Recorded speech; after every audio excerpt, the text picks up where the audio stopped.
皆さんこんにちは。土着園芸の鈴木です。はい、ということで3月に入りまして、だいぶですね、朝晩は寒くはありますが暖かくなってきたと思います。それでね、こちら土着園芸の直売店のハウスですが、春をね先取りっていう感じで少しずつですね、このようにね、こうお花が咲いてるやつなんかも出てきましたね。はい、こんなねロタラロトンジュホリアとかお花が咲いてたりとかね。はい、他のものもね、だいぶ元気よく長ボンモダカも咲いてますね。長ボンモダカもうじきね開花の時期ですからね。はい、ということでね、3月に入りいよいよもう春だなって感じの時期なので、最近はねあんまりちょっとやってなかったんですけど、睡蓮の株分けをさせてもらいたいと思ってます。こちらです。はい、まずですね、睡蓮には温帯睡蓮と熱帯睡蓮がございまして、株分けが必要なのは、両方必要なんですけど、今日させてもらうのが温帯睡蓮の方です。基本的に根っこがですね横に這うような感じで伸びていくやつで、こう普通に睡蓮として売られているのは大体この温帯睡蓮になりますので、熱帯睡蓮は大体ね熱帯睡蓮っていうね大きく表記されてます。熱帯睡蓮は寒さに弱いので、ね、今日させていただくのは温帯睡蓮の方です。それではですね、まず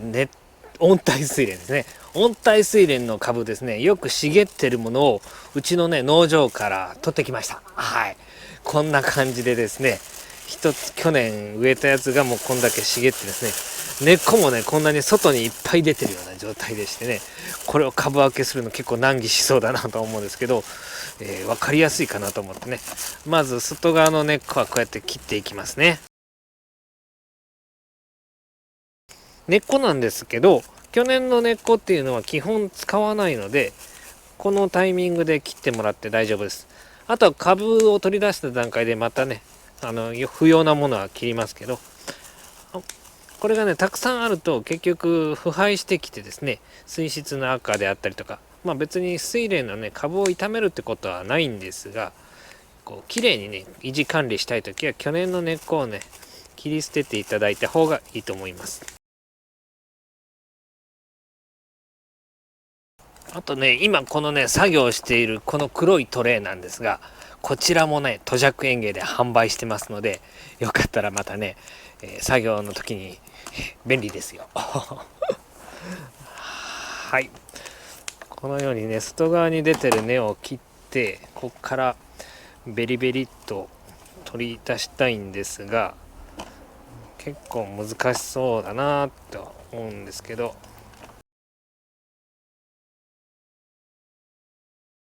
ほっ硬いですね。うん、想像よりもかなり硬い。これを洗います。はい、洗い終わりました。ちょっとね取り出してるうちにもうこう結構パラパラと、ひっついてた部分がね取れちゃいまして、このような感じでばらけてる感じ、これが多分大元の株だと思うんですけど、これをですねまた一つのカゴに植え付けようと思うんですが、これがねもうこんだけ増えていると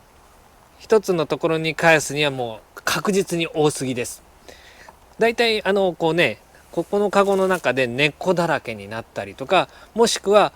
このね株だらけになってしまって、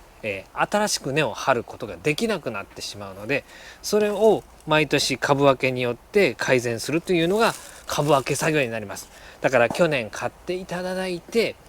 1年経ったやつは株分けしていただきたいと思います。もしくはですね、去年咲かなかったけどどうだろうっていう方もね、必ず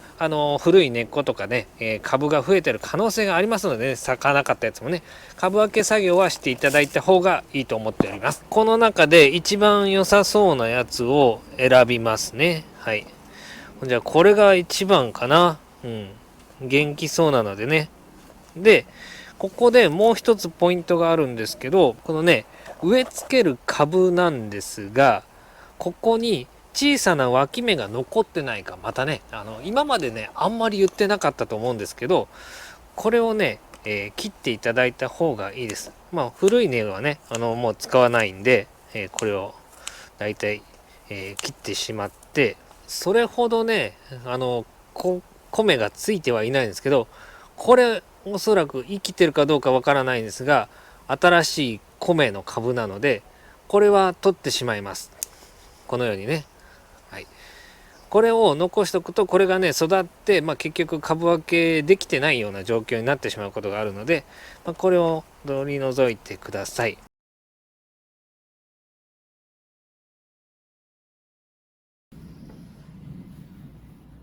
こういう芽はね、こうやって手でこうやったら結構取れるんで、こんな感じで取ってください。他にもね、そういうちょっとした脇芽があっても取ってもらった方が、特にね小さい容器で栽培するときはそうしていただいた方がいいです。大きい容器であればね大丈夫だとは思うんですけど、はい、株分けができました。こんな感じです。ここがねつながってた部分ですけど、取り除いてですね、で他にもここにもちょっと脇芽がありますね。ちょっと注意してみないと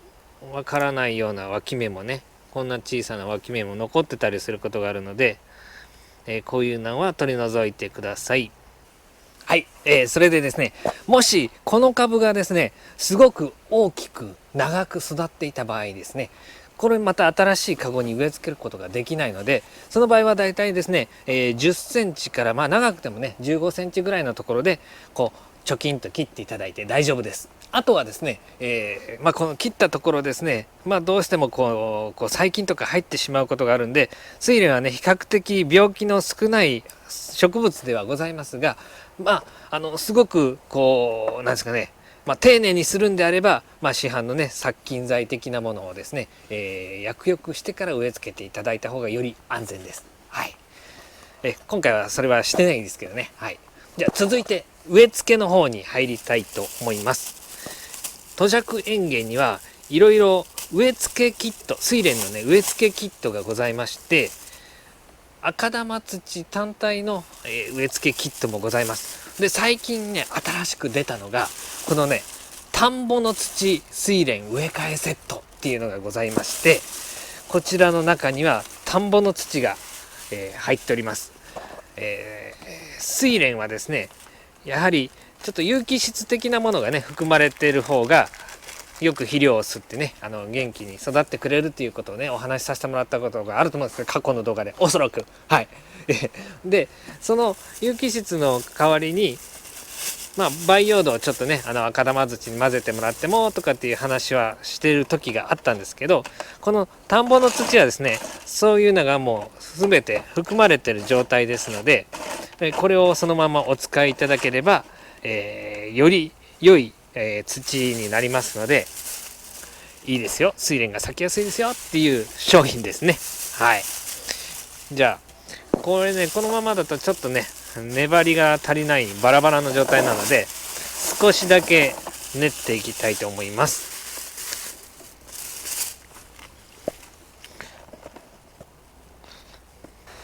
はい、このようにですね、水気を加えてちょっと練っていただければ、粘土のようなね感じになりますので、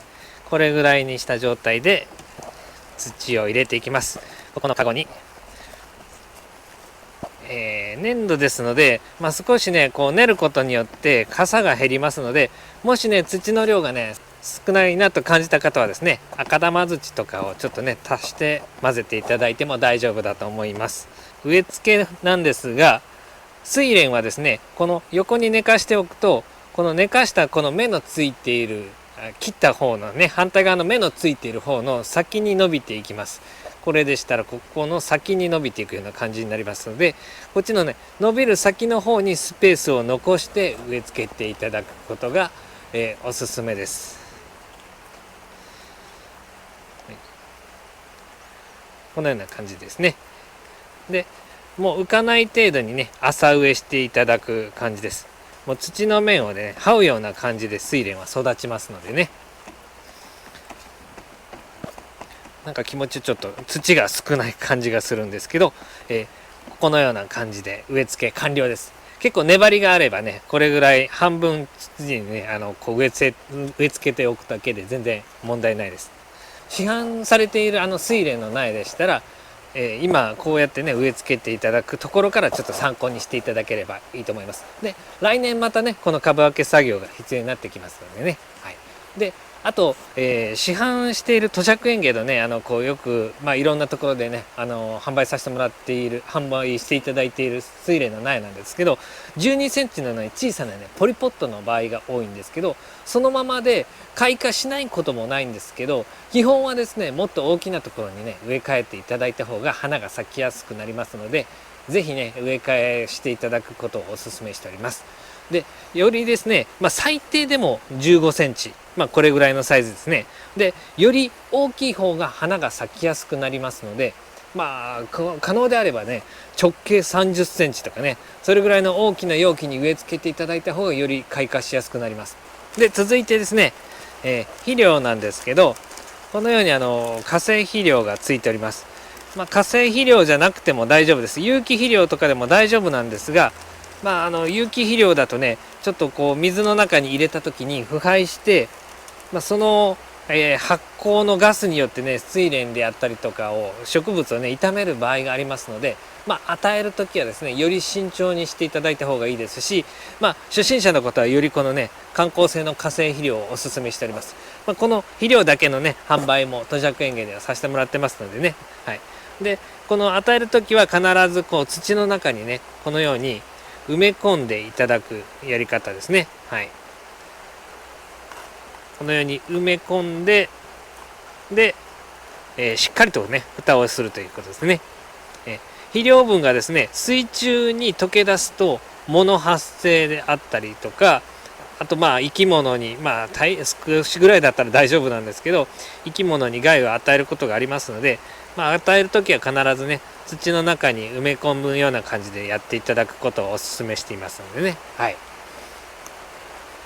で、だいたいこう追肥の間隔なんですけど、この肥料はあまり長く持たないので、観光性といえどね土の水の中だとね溶けが早いので、だいたいシーズンでしたら2週間から3週間おきに、45粒ぐらいをねこのカゴのサイズであれば与えていただければと思います。はい、続いてね植え付けたこの睡蓮をですね沈める鉢ですね。いろんな形でどんなものでもいいとは思うんですけど、睡蓮って結構ね葉をね広げるんですよ。このねこうで株元にもね光がね必要ですので、このね容器があまり小さいと結局自分の葉っぱでですね成長点の部分ですね、先ほどのねこう植え付けたこの、角の成長の部分ですね、ここの部分にしっかりと日が当たった方がいいので、こう容器が小さいと結局葉っぱがね、影になりすぎて咲きにくくなったりっていうこともあります。ですからより大きい容器に植え付けていただく、沈めていただく方がおすすめですね。これでも大丈夫なんですけど、これぐらいでもよりこっちの方がいいですね。で深さはですねそこまで必要なくて、水深はですね、最低5センチぐらいあったらいいかなと思うんですけど、深さはですねもっと深くても、15センチ20センチぐらい沈んでても大丈夫です。はい、で日当たりなんですけど、日当たりはもうね朝から晩までね日に当たってた方がいいですね。あまりですね暗すぎると花が咲かなくなってしまったりっていうことがありますのでね、ご注意いただきたいと思います。夏ね水温が上がってくると花が咲きにくくなるので、特に小さな容器でお育ての場合はこう水温をね上がらないような工夫をしていただくと夏場でも開花をね楽しむことができますのでね。はい、あとは、水をね睡蓮ねどうしても肥料をやったりするので、水をきれいに維持するっていうのが難しいんですけど、こういうね田んぼの土とか、粘土質の土を使っていただくことで肥料分が水中に溶け出さないようにするっていうことと、1回に与える肥料の量を、できるだけこうね睡蓮が必要とする分だけを与えていただくことによって比較的こう水をねきれいに維持しやすくなります。あとはですね、このような水質浄化土というのをですね、肥料の、土の表面であったりとか鉢の周りにね入れていただくことによってもちょっと水をきれいに維持しやすくなりますからね。はい、であと睡蓮のね開花はですねちょっとこう減ってしまうんですけど、とにかく水をきれいにしたいっていうのが優先であれば、半日日当たりぐらいの光加減にしていただいた方が水がきれいになりやすいです。で特にですね、こういう小さめの容器で管理していただく場合なんですけど、自分の睡蓮の葉っぱで成長点に光が届かなくなるっていう場合があります。その時は少々葉っぱをですね間引いていただいて、でもちょっとでもねこの光を当てていただいた方がね花が咲きやすくなる場合があります。これぐらいの大きいところだと自然にですね葉っぱがこう自分の株元よりも外にね葉っぱが伸びていって、普通に一株だけだったら日がよく当たります。これが複数株だとお互いの葉っぱがですねこう隠し合ったりするので、そういった点では複数株が入ってない方がいいっていうところもあるのかもしれないですね。ということで、今日はですね、久々に睡蓮の株分け方法をさせていただきました。それでは皆さんさよなら。